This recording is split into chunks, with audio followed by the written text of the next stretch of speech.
It's what I'm really known for these days, although our advertising agency is 25 years old. We've been doing that a lot longer.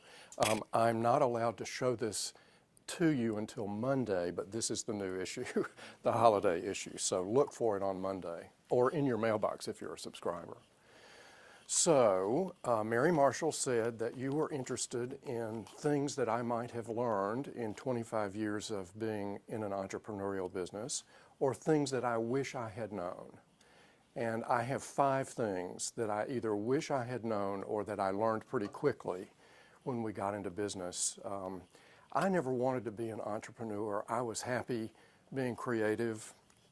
My father had always worked for himself and had never worked for anyone else, and kept telling me that I needed to go into business for myself. And I kept saying no because I had 3 little children to feed and I wasn't really sure that I could do that. And so my father was a forester.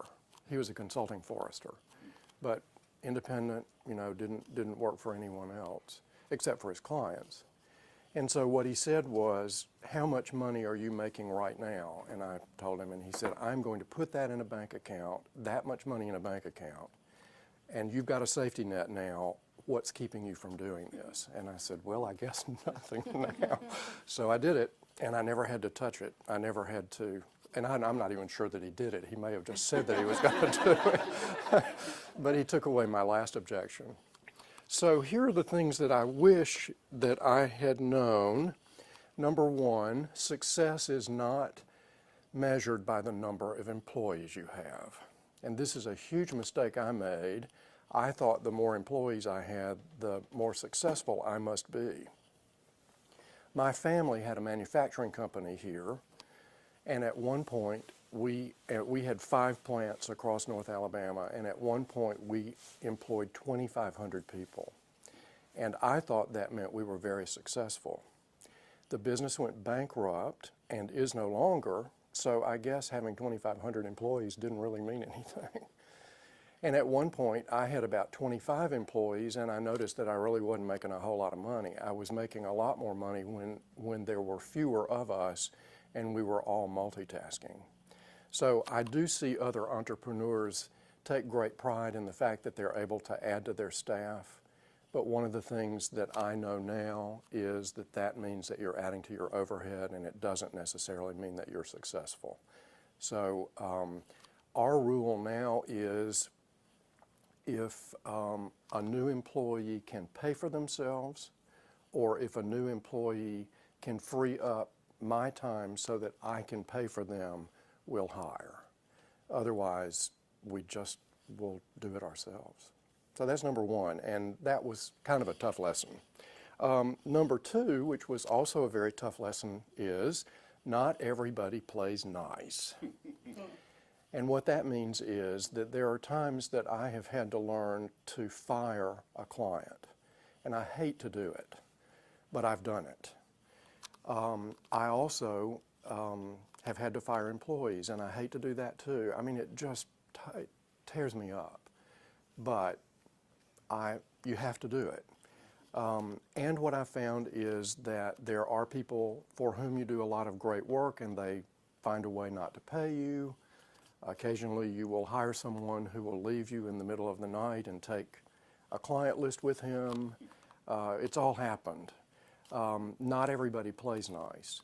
But the flip side to that is it doesn't matter. You just keep going, because there are a lot more nice ones than not nice ones out there. And after a while, you kind of learn.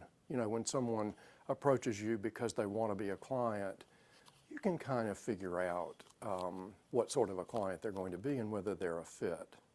When I first started, again, I had these 3 little children to feed and eventually send to college. And I thought that I had to do business for everyone who walked in the door.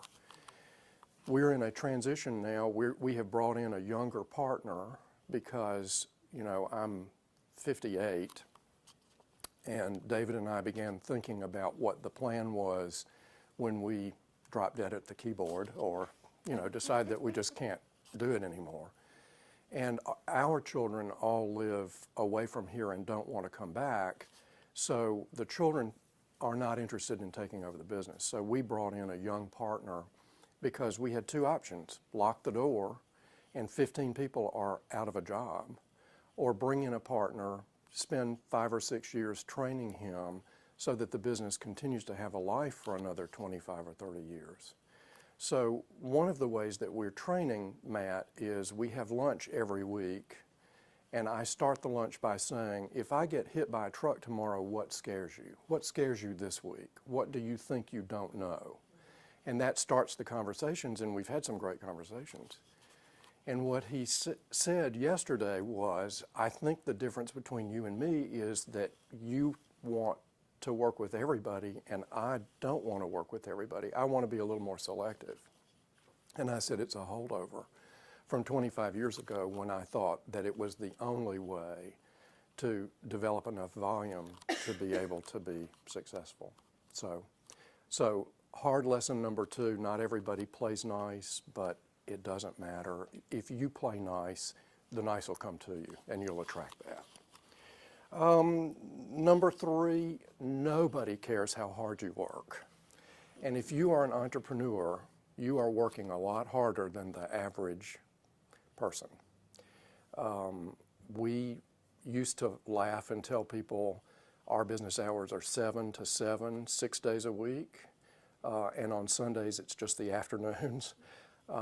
It's not quite that bad, but there have been times, especially at deadline time for the magazines. That's a very intense time for us. If we miss our deadline at the printing press, then we have to go to the back of the line, and it may delay printing of the magazine as much as 2 weeks. And our subscribers don't want that. Our advertisers don't want that. We do not miss those dates. And sometimes that means that we work until midnight, and we work 7 days a week. But what we have also learned is nobody really cares. You know, it doesn't do any good. It doesn't help us at all to talk about it. You know, we know we're hard workers. We know that y'all are hard workers because entrepreneurs are hard workers. So, you know, the people that I think are probably not good fits for us as clients are the people who tell us how hard they work, you know, all the time, constantly. Or they're always on Facebook telling the world about how hard they work. And, you know, if they get off Facebook, they could get a little bit more done, I think. So here's what I've learned over the last 25 years. Pro bono can be a great investment. Giving away our time and talent can really be a great investment. And it's a great investment in a couple of ways. Number one is that we have branded ourselves as being good corporate citizens. And I do thank my family's company for that because they believe that as well. And that's a holdover from that.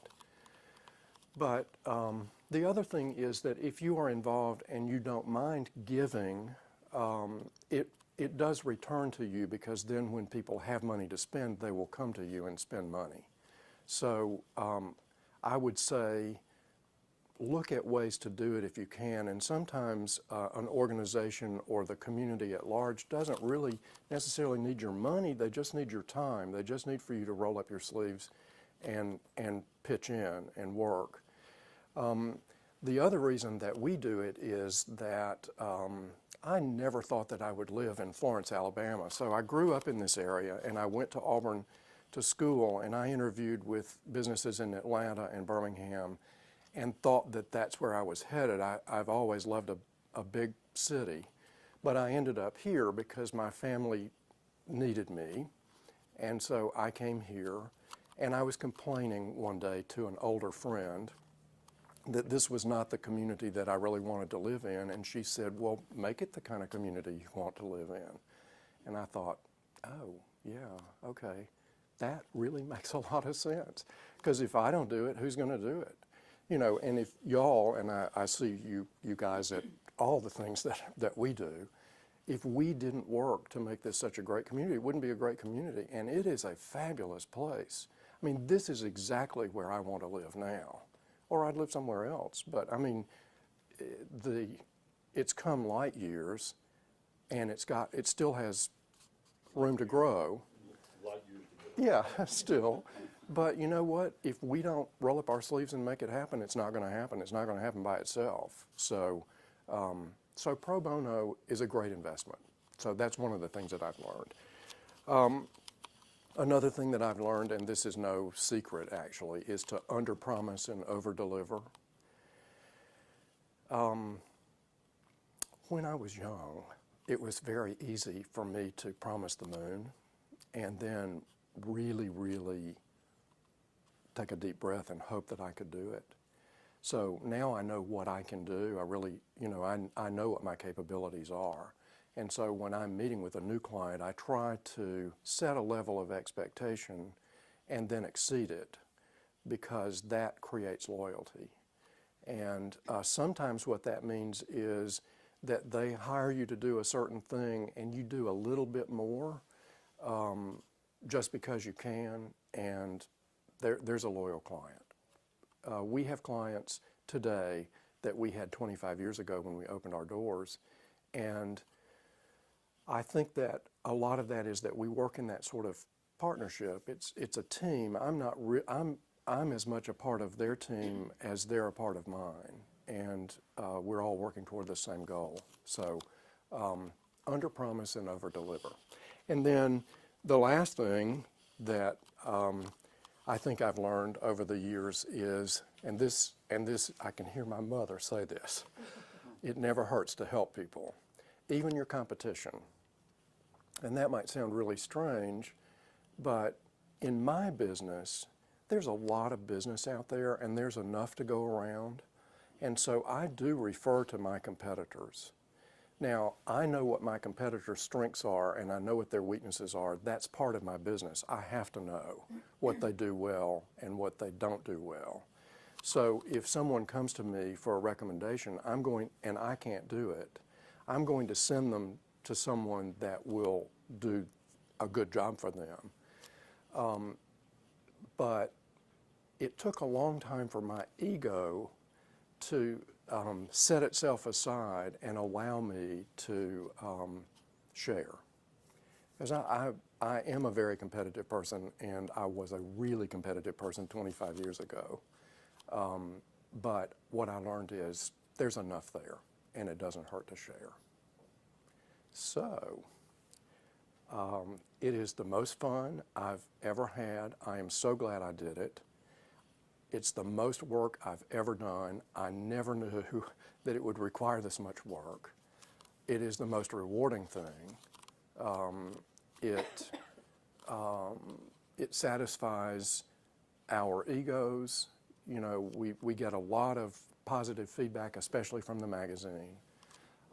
It allows us to eat and have a roof over our heads and all of those things, and travel some. It's been fun, and I highly recommend it. But if you don't have a strong constitution, you might really want to think about it, because it's like stepping out without a net. And there are people who are just more comfortable in an environment where there's a lot more structure, where you're not having to create your own structure. I happen to believe that you step off the cliff and the net appears, but that's my philosophy, and not everybody believes that. I mean, it's happened that way for me, but I don't recommend that unless you have a really strong faith or a really strong constitution. So what questions do you have? I'm very